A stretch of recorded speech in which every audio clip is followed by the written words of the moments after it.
Sa ibang balita, anak ng magsasaka, top 1 ng PMA bagong Sinag Class 2024 at 7 babaeng kadete pasok din sa top 10 ng graduating class ng PMA. May detalye si Jeric Pasilyao. Sa Baguio City, iniharap sa media ang top 10 ng Philippine Military Academy bagong Sinag Class of 2024. Pinangunahan ito ni Cadet First Class Janeth Ilumba mula Surigao City na anak ng mga magsasaka. Alay niya sa kanyang mga magulang ang tagumpay, lalo't criminology graduate din ang kanyang ama pero hindi natuloy sa serbisyo.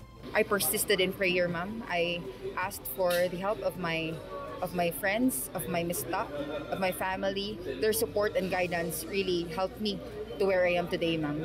7 babae ang pasok ngayong taon sa top 10 ng PMA bagong Sinag Class of 2024. Kasama ang tubong tugigaraw na si Cadet First Class GL Tong at Cadet First Class ni Riva Binag ng Isabela. Sa 278 graduates, 224 dito ang lalaki at 54 ang babae.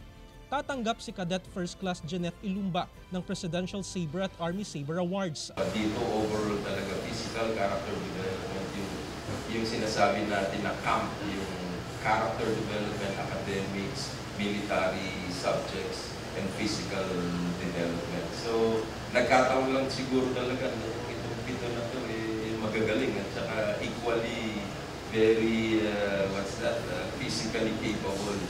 Kaya sila naka-top. Gaganapin ang graduation ceremonies ng PMA sa May 18 na inaasahang dadaluhan ni Pangulong Ferdinand Marcos Jr.